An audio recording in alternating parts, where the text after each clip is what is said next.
Vocês não devem nem de beber uma água, nem de molhar o bico. Vamos lá, então. Deixa eu ver onde eu parei aqui. Então, vamos lá. Acho que eu parei aqui, né? Vocês estão me ouvindo? Pessoal, eu só peço para vocês, por gentileza, que quem entrar em aula, entra com o áudio desligado, tá? Para não atrapalhar a aula, ok? Então, vamos lá. Meu amigo Rodrigo Turri, com quem eu tive o prazer de trabalhar. Saudade regional, Rodrigo? Olá, Diana, tudo bem? Como vocês estão, meus queridos? Não estou com Ai, muita saudade, Rodrigo, não tô como com é muita bom ouvir saudade do sua regional, não, porque é muito voz. longe. Ah, mas foi bons tempos, né? Fala a verdade. Foi bom tempo. Foi uma loucura. Essa ressonância do regional é uma loucura. Pois é. Então vamos lá. Segura os alunos aí, hein? Vamos Estou continuar. segurando, eles estão adorando, Diana. Pode continuar. Beleza, Parabéns pela legal. aula. Então vamos lá, pessoal. Então a gente vai falar agora de ressonância do encéfalo, né? Que a gente já está falando. Protocolo básico. Professora, o que é um protocolo básico? Protocolo básico é aquele protocolo que a gente usa naqueles casos, por exemplo, que eu falei, crâniocefaleia. Ah, e paciente, deixa eu ver outras indicações. É porque eu estou falando com vocês aqui, às vezes dá um branco. Cefaleia, rotina, o que você está fazendo? Estou fazendo como fala? Check-up. Às vezes eu tenho algumas vertigens, sabe? Nada assim muito que direciona o protocolo para você. Daí você vai e realiza um protocolo básico, tá? Mas é nesse protocolo básico que às vezes você acaba achando algo no meio do caminho. Daí, se por acaso você estiver fazendo uma ressonância utilizando o protocolo básico e achar algo no meio do caminho, a gente direciona o exame, tá? Mas a gente inicia um protocolo básico. Então, como eu disse, um volume sagital flare, às vezes pode ser um volume, às vezes pode ser corte a corte, um volume gradiente, que é sempre o SWI, né, o SWAN, o T1, coronal T2 e a difusão.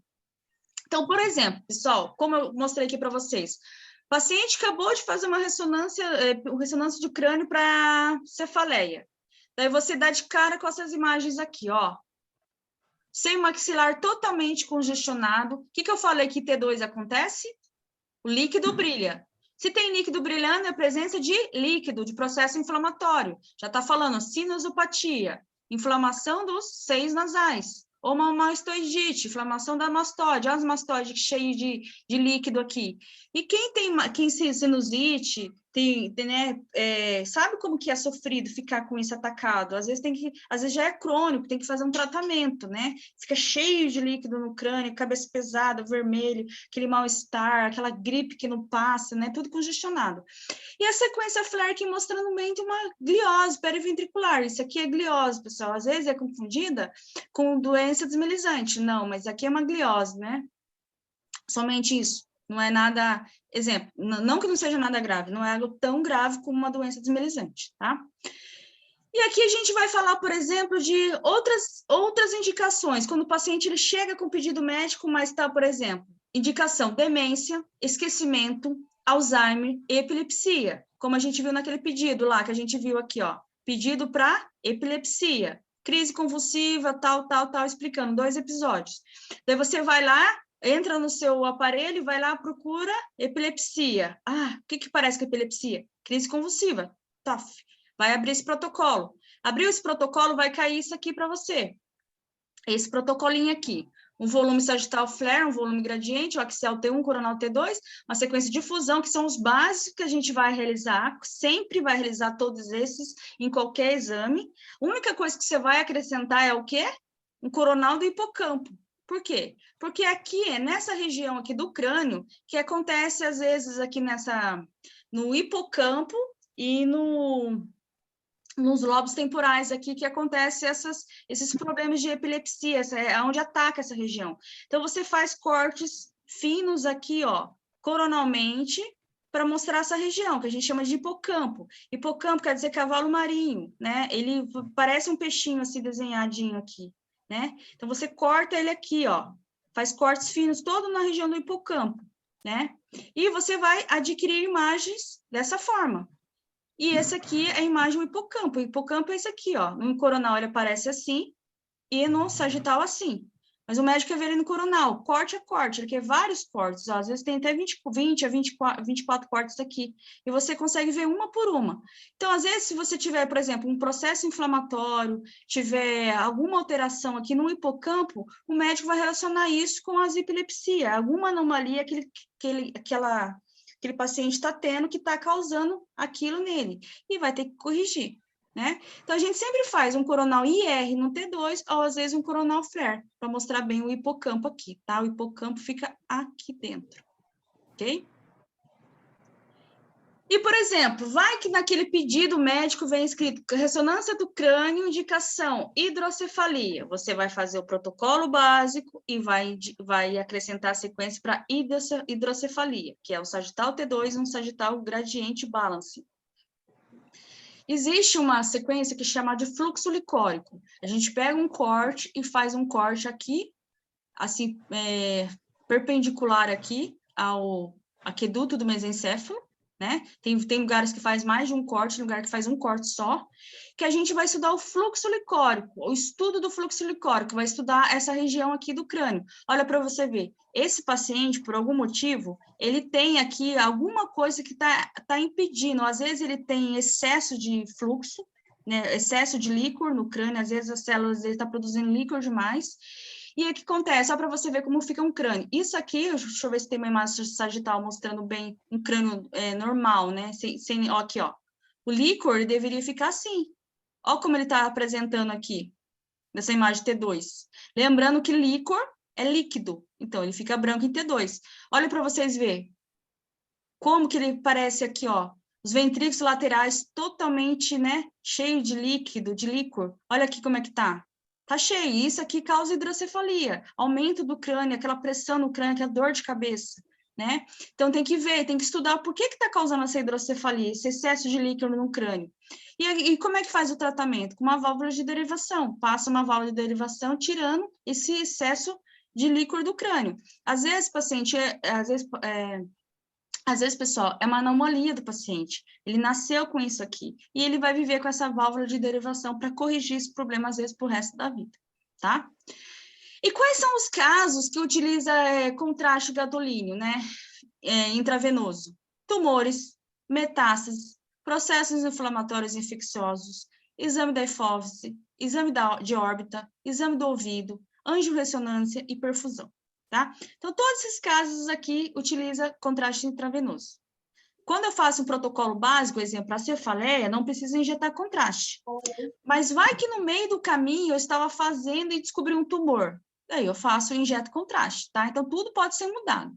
E sempre o pós-contraste é feito em T1, com supressão de gordura, tá? Por quê, pessoal? Eu posso fazer essa pergunta para vocês. Pode cair em alguma prova que se vocês forem fazer. Vai que o professor Turri pergunta isso para vocês. Por que contraste é injetado em T1 e não em T2? Por quê? Vamos à resposta. T2, o líquido brilha. E se o contraste ele é líquido, se eu injetar em T2, o líquido vai brilhar. Então, ele vai misturar com o líquido normal do crânio e não vai aparecer nada para mim. Então, em T1, o líquido não fica escuro? Então, se eu injeto em T1, o líquido é escuro. O que vai acontecer? O contraste ele é paramagnético, ele brilha em T1. Então, ele vai realçar em T1, né? Então, o que realçar é contraste, o que fica escuro é líquido. Então, sempre o pós-contraste é feito em T1. Não esqueçam disso. E, de preferência, com saturação de gordura, tá? Então, aqui, por exemplo, eu tenho aqui um volume de contraste, né? A quantidade, vocês podem perguntar para mim também, pessoal. Por favor, pessoal, quem tiver com o áudio ligado, desligue, por gentileza, porque às vezes atrapalha a aula. É só desligar o microfoninho, que eu não estou conseguindo achar quem que está com o som ligado. Mas, por exemplo, pessoal, vamos lá. Sempre tem na tomografia. Qual que é a quantidade de contraste utilizada na tomografia? De 1,5 a 2 ml quilo por paciente, não é? Na ressonância magnética, né, existe a quantidade também, mas muita gente fala, injeta 10 ml, estão acostumados, mas existe a conta correta. É 0,2 peso do quilo do paciente, tá? Então, por exemplo, o paciente tem 70 quilos, vezes 0,2 vai dar 14 ml. E a angiorressonância, que é um exame que precisa muito mais de contraste, ao invés de ser 0,2 é utilizado 0,4 pelo quilo, tá ok? Então, o protocolo básico é o mesmo. Sempre que vocês forem fazer ressonância do crânio, você vai utilizar esse protocolo básico, porém vai injetar contraste, ok? Daí você acrescenta a sequência de contraste. Às vezes, a sequência de contraste é bom fazer um volume. Por quê? Lembra que eu falei? O volume, ele demora um pouco mais, porque ela é uma imagem 3D. Porém, você consegue reconstruir ela depois em qualquer plano, tá bom? Um caso, por exemplo, que injeta contraste é esclerose múltipla, né? Esclerose múltipla, a gente injeta contraste também. Aqui mostrando uma imagem sagital flare e um axial flare com a esclerose aqui, ó, pontos de esclerose múltipla aqui, ó, né? Que a gente chama até de dedos de Dawson, tá? Aqui um glioblastoma, né, com edema perilesional, aqui, por exemplo, um tumor, pessoal, um tumor super agressivo que dá no crânio, a sequência axial T2, ó, tá mostrando líquido. Como eu falei para vocês, líquido brilha em T2. Aonde tem líquido? Nos ventrículos laterais. O que tem nos ventrículos laterais? Tem líquor. Líquor, ele é o quê? Ele é líquido, então ele brilha em T2. Então, tá brilhando aqui, é líquido. A gente sabe que um tumor, ele é o quê? Ele é um processo inflamatório, então ele tem bastante líquido, bastante edema, né? Então ele tá brilhando. Aqui o axial flare, ó, tá mostrando aqui que aqui é líquido. Aqui o flare, ele mostra o quê?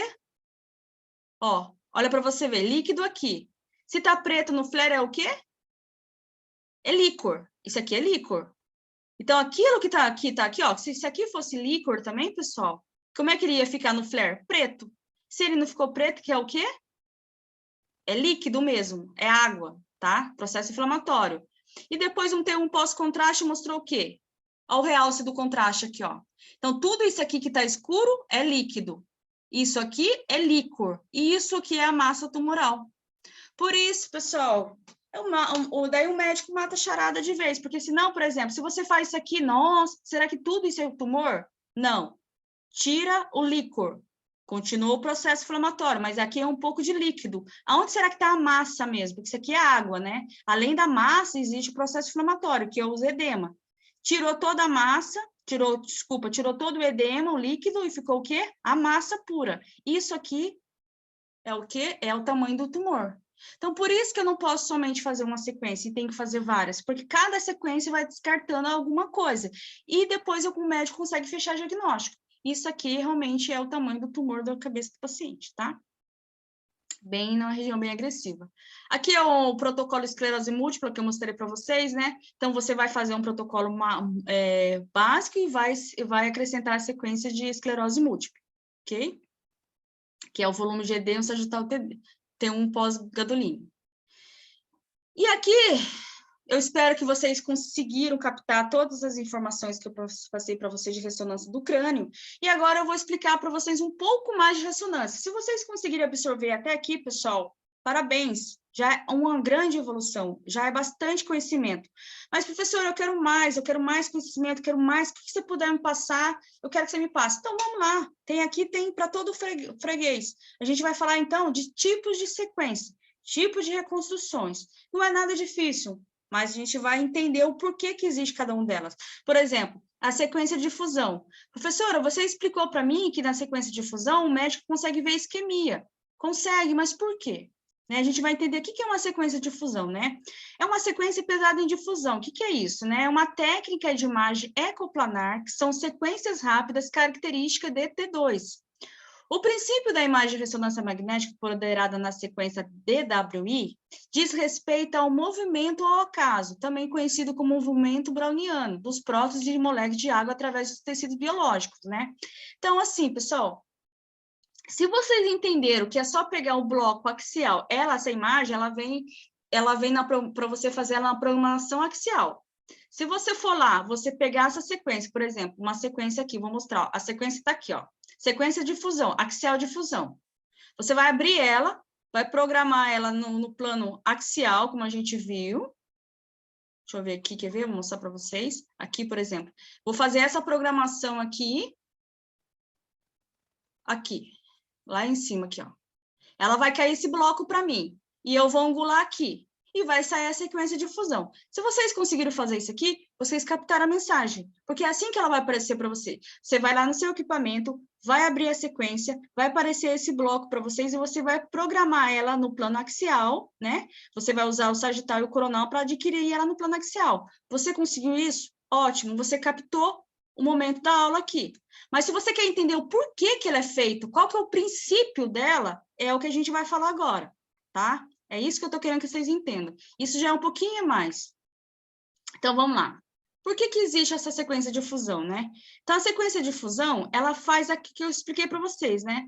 Ela demonstra de um movimento de água, né? Entre os espaços intra e extracelulares, dentro do crânio, pessoal, fornecendo informações sobre o grau de celularidade dos tecidos. Em A, existe maior quantidade de células registrando a movimentação das moléculas de água. Em B, a celularidade é menor, com maior movimentação das moléculas. Então, assim, o que acontece? Essa sequência, ela capta o movimento da água quando ela está dentro de determinadas lesões, dentro do crânio, dentro de um tumor, dentro do processo inflamatório. Então, quando a água se consegue, como posso dizer, passar livremente pelas células, a gente fala que não existe restrição à água. E quando existe muita célula dentro de uma região que a água não consegue se movimentar, a gente fala que existe restrição. Então, existe restrição à difusão da água e não existe restrição. Mas, por exemplo, em qual casos que não existe restrição e existe restrição? Por exemplo, um edema que tem bastante líquido, a água se movimenta normalmente, como a gente viu naquela imagem. Quando existe um tumor hipercelular, com bastante células, por exemplo, um tumor com bastante agressivo, que ele tem bastante células dentro, o que acontece? A molécula da água não consegue se movimentar. É aí que a gente faz a diferença das lesões. Por isso que existe essa sequência, né? Então, a sequência deriva, né, suas imagens, a diferença de movimento das moléculas de água no tecido. Então, além de ter um T2 do flare, eu tenho a sequência de fusão também, né?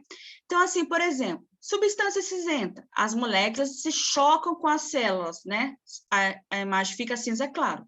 Substância branca, as moléculas se movimentam entre os axônios, tendo a cor cinza aqui. E o líquido, movimento livre, a cor fica escura. Por quê? Porque tem líquido, está livre aqui, as células ficam aqui, as moléculas de água se deslizam livremente aqui. E se tivesse algo que barrasse ela aqui, a gente já ia falar que existia uma restrição à água aqui. E isso ia aparecer na imagem, né? Então, a imagem de difusão, né, a DWI, possibilita uma análise qualitativa da difusão das moléculas de água, mediante simples interpretação da intensidade do sinal e da região de estudo. É possível também a análise quantitativa por meio do cálculo de coeficiente aparente da difusão, que é o ADC, que a gente chama de aparente difusão coeficiente, aqui, ó. Então, aqui, por exemplo, quando eu faço aquela imagem que vocês programaram no plano axial, elas vão me dar dois tipos de imagem, a difusão e o mapa ADC, tá? Então, por exemplo, quando eu tenho um hipersinal da difusão e hipossinal no mapa ADC, o que eu tenho aqui? Né? Eu tenho o quê? Uma isquemia, tá vendo? Branco na difusão e preto no mapa ADC, que existe restrição à difusão da água. O que é uma isquemia, pessoal? Morte cerebral. As células daquela região morreram, entendeu? Então, não existe ali como fala? Não existe ali nada ali, né? Tá morrendo aquela região. Então, por isso que o médico, ele pede para vocês fazerem, por exemplo, quando o paciente tem um AVC, a sequência de fusão, para ele saber se o AVC dele é isquêmico ou hemorrágico. Se for hemorrágico, a sequência SWI vai mostrar muito bem. Desculpa, é isso mesmo. E se for isquêmico, a DWI vai mostrar muito bem também, ok? E depois a gente tem mais para frente que a gente pode falar rapidamente, só para vocês lembrarem que a ressonância magnética vai além disso, tá? A gente tem a DTI, que é o tensor de difusão também. Olha que imagem bonitinha. Isso aqui estão os tratos neurais que a gente tem no crânio, né? Estudo da tractografia, calcular as imagens dos tratos neurais. Mas é só um volume, pessoal. Você pega, ai, professora, você me vê isso aqui, já fica em estado de choque, meu Deus, o que eu faço? Vai vir para vocês. Se no seu aparelho tiver, no aparelho de vocês tiverem, como posso dizer, o software que faz essa reconstrução, vocês podem fazer. né? Você vai lá somente fazer um volume no bloco axial, angulado lá, com corpo caloso, bonitinho. Mas o pós-processamento vai te gerar essa imagem aqui, né? Que vocês vão adquirir, mas quem que vai laudar depois é o médico, mostrando os tratos neurais, que a gente chama de DTI, né? A difusão, ela pode ser 2 tipos, a DWI e a DTI, né? A difusão isotrópica, né? Avalia o movimento da água para qualquer direção. A gente está falando da isquemia. E a difusão anisotrópica avalia o movimento da molécula de água que encosta em alguma barreira, um feixe neural, a tractografia, tá? Então, na verdade, a difusão é um cálculo matemático utilizado para reconstruir a tractografia, chama-se tensor de difusão DTI. É somente um volume que você faz, daí você pega aquele volume e você joga no seu software específico, que é feito para isso, quando, por exemplo, um aparelho da Philips, quando a Philips ela vende o aparelho, por exemplo, para um hospital, ela vende os pacotes. É a mesma coisa quando a gente vai comprar a internet. Tem um pacote simples, o pacote, né, o básico, tem o turbo, tem o master, tem o pleno, tem vários. Ressonância magnética também. Às vezes tem um pacote simples, que você faz só exame simples. Às vezes tem um pacote um pouquinho melhor, que você faz isso, faz aquilo. Agora, se você tiver um pacote que faz, nossa, todos os exames de ressonância, até aquilo, e tiver o software para isso, que eles vendem o software, você pega aquele volume que você fez, joga lá no seu software, e você não precisa fazer muita coisa, que o próprio aparelho já faz, né? O seu software vai fazer, e vai te mostrar essa imagem aqui dos tratos neurais, tá? E depois a gente também tem a perfusão. O que é perfusão? O termo perfusão refere-se ao suplemento de sangue a nível capilar, onde tem lugar a troca de oxigênio e nutrientes entre o sangue e o tecido, né? A perfusão, pessoal, ela é muito utilizada, por exemplo, em tumor de próstata, em tumor de mama, tumor de crânio. Para quê? Porque a sequência perfusão, ela consegue fazer um gráfico que ela mostra a quantidade de contraste de sangue que chega naquele tumor, quanto tempo que aquele sangue fica naquela região e quanto tempo que ele demora para ir embora. Nós sabemos que os tumores malignos, eles são super irrigados. Quanto mais irrigado, pessoal, um tumor mais maligno ele é. Então, às vezes, em vez de um paciente ele estudar somente, por exemplo, a anatomia do tumor, o médico ele quer estudar a morfologia, é onde entra essa sequência que eu expliquei para vocês. Além dele ver a anatomia, mas ele, olha, o tumor ele está assim, como a gente viu, tá naquela região do crânio, tem o tamanho tal, tem tantos centímetros. Mas como que esse tumor ele se comporta na região do crânio, no dia a dia? Daí, o que você faz? Você vai lá e utiliza a sequência perfusão. Você faz um bloquinho no plano axial em cima do crânio, pode pegar o crânio todo, como se fosse um bloco axial normal, e você vai injetar contraste. O próprio aparelho ele vai fazer vários mapas que vai mostrar para o médico, vai dar informações de saber a quantidade de captação de contraste. Por que eu falo contraste? Por quê? Contraste injetado na veia. Então, o que vai chegar naquela região? Sangue com contraste. Mas eu mal falo que é contraste porque a gente vai conseguir captar o contraste, né? Você vai ver quantidade de contraste que chega naquela região, quanto de sangue que aquele tumor está captando, que ele precisa, que às vezes ele está tirando de outra região, quanto tempo aquele sangue fica naquela região e quanto tempo que ele demora para ir embora.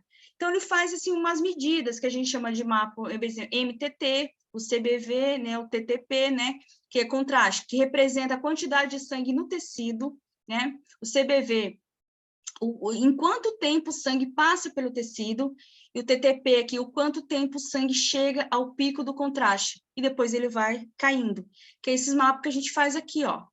A gente consegue ver a captação de contraste daquela lesão. Então, às vezes, dependendo da captação, o médico ele começa, por exemplo, pega aquele tumor, em vez de ele fazer uma cirurgia e retirar aquele tumor de uma vez, ele começa, às vezes, tirar, ele vê quais veias, quais os vasos que está levando sangue para aquela região e começa meio que tirar aos poucos. Ele vai matando aquele tumor, vai diminuindo ele, tirando aquela quantidade de sangue. Porque o tumor, quanto mais sangue ele tiver, mais ele vai aumentar. Então, ele vai matando os vasos primeiro, vai tirando aquilo que está, né, deixando aquele tumor com fome, e ele vai secando. Quando ele tiver menorzinho, ele vai lá e tira ele. certo? É por isso que serve a sequência de perfusão. Então, a perfusão, além de mostrar anatomia, a ressonância magnética mostrar anatomia, com a sequência de perfusão, ela consegue mostrar a morfologia, como aquela lesão se comporta em determinada região, tá? A gente faz perfusão na mama, na próstata, no crânio, tá bom? E uma característica da perfusão T2 do crânio, uma característica da perfusão no crânio, que ela é feita em T2. Ela é a única sequência em a ressonância magnética inteira que é feita em T2, né? Você pode perguntar, professora, mas você acabou de falar para mim que contraste é injetado T1. Sim, mas lembra que eu falei que quando a gente injeta contraste, a gente quer ver, na verdade, a captação de contraste, mas a gente quer ver a anatomia daquele tumor? No caso aqui, a gente quer ver a morfologia, que a gente quer ver o comportamento. Então, é a única sequência que é feita em T2, tá bom? Então, a perfusão é feita com contraste, né? Quando o contraste chega no cérebro e fica escuro, porque a imagem é T2. E por que T2? Faz T2, pois utiliza a sequência ecoplanar. A sequência é ecoplanar, não tem como ser outra sequência, tá bom? Essa é a resposta. E aqui mostrando mais ou menos a injeção de contraste, né? Como que ela é realizada. É uma sequência funcional da sequência magnética, né? É a forma mais rápida em aquisição de imagem pela ressonância magnética e é uma sequência ultra rápida e não faz em T1, tá? A sequência planar sempre em T2. E aqui mostrando, né? Então, a gente faz a injeção de gadolino, 5 ml por segundo, né? Procedimento imagem e referência. Por exemplo, eu fiz a ressonância do crânio. Eu vou lá, eu faço um corte naquele tumor que eu quero, né? Eu faço a imagem de referência. Faço a injeção do contraste, inicia a aquisição das imagens e antes da chegada do contraste, né? Daí eu tenho várias imagens, né? Faz 40 imagens em cada plano, total de mais ou menos um minuto. É uma sequência volumétrica, que você injeta contraste, você faz, ela capta as imagens, daqui a pouco ela capta de novo, ela capta de novo, ela capta de novo. É rápido, porém são bastante volume de imagem. E é onde eu vou conseguir fazer esses mapas aqui, né? Curva de tempo de intensidade, que a gente faz a manipulação com os mapas funcionais. Quantidade do mapa, o CBV e o MTT. São informações que vai mostrar essa morfologia dessa lesão, né? Essa funcionalidade desse tumor, tá bom, pessoal? Aqui, ó, é o CBV, o volume de sangue cerebral, né? Enquanto o tempo o sangue passa pelo tecido, e eu consigo ver aqui ó, o gráfico me mostrando muito bem isso, tá? O MTT, contraste que representa a quantidade de sangue no tecido, né? E a gente encerra por aqui, pessoal. São bastante informações, eu sei, né? Mas quando a gente fala de ressonância, tenho certeza que vocês devem ter gostado, né? E assim, ressonância magnética é algo que a gente tem que todo dia estudar um pouco, que é bastante informação. Espero que vocês tenham gostado. Qualquer coisa que vocês quiserem perguntar, estou à disposição. Alguém quer perguntar alguma coisa? Querem que eu repita algo? Algo que não ficou esclarecido? Tudo tranquilo? Tudo bem, pessoal? Vocês estão vivos? Estão aí? Então, tá. Essa aula vai ficar gravada? Vai ficar gravada e vai ser postada no grupo, no Star lá mesmo, tá? Talvez não seja tão rápido assim, mas eu acredito que uns 3, 4, 5 dias aí o Wellington já consiga mandar aí para vocês, tá bom? Pessoal, eu gostaria de uma foto com vocês, será que é possível? Ixi! Então, vocês me dão essa honra? Professora, uma dúvida. Pode perguntar. O Zé, aqui de Bernardo, São Paulo. A respeito do contraste. Toda a tomografia, toda a RM, vai o contraste? Se tiver um sangramento, uma perfuração... Então, depende da indicação. Toda vez que for processo inflamatório, por isso que eu tenho que fazer a anamnese e ver a indicação. Por exemplo, uma simples cefaleia, um AVC, né? Esses casos não injeta contraste, porque, por exemplo, um AVC, se ele for isquêmico hemorrágico, na sequência SWI ou na sequência DWI, você já consegue identificar. Se for um SWI, por exemplo, a sequência SWI, você consegue ver que é um esquema, um AVC hemorrágico. Se for uma sequência DWI, a difusão, você consegue mostrar que é uma sequência, você consegue mostrar que é um AVC isquêmico, certo? Então, não precisa injetar contraste. Toda vez que a indicação for processo inflamatório, que for, por exemplo, esclerose múltipla, suspeita de tumor, daí tem que injetar contraste. Toda vez que for processo inflamatório, né? Mas se tiver na dúvida, pessoal, dúvida, injeta, ok? Se tiver na dúvida, injeta. Por exemplo, AVC, cefaleia, nesses casos não tem necessidade. Mas, por exemplo, você está fazendo ali, o paciente está com suspeita de cefaleia. Daí, por exemplo, o que acontece? Apareceu um tumor lá, daí você muda o protocolo, já vai lá, puxa o contraste e injeta. Certo? Respondi? Tudo bem? Tá ótimo, professora. Obrigado, hein? Boa noite. Gente, eu estou muito honrada com vocês aqui, estou muito feliz mesmo. Deixa eu visualizar aqui, peraí. Eu preciso... Galeria cheia. Entrar em tela cheia, deixa eu ver como é que eu faço aqui para deixar vocês grandes aqui para mim. Aqui. Vocês conseguem aparecer? Nossa, Rodrigo, que turma é essa? Gente, beijo para fã, tô feliz com vocês aí, hein? Olha esses alunos lindos aí. Gostei, hein? Vamos lá, pessoal. Vamos aparecer na foto. Agora eu vou até me arrumar aqui. Vamos lá. Vamos abrir essas câmeras, essas carinhas de sono. Não quero desânimo, não. Vamos lá, vamos lá. Professora, o troféu para você, hein? Olha aqui, ó.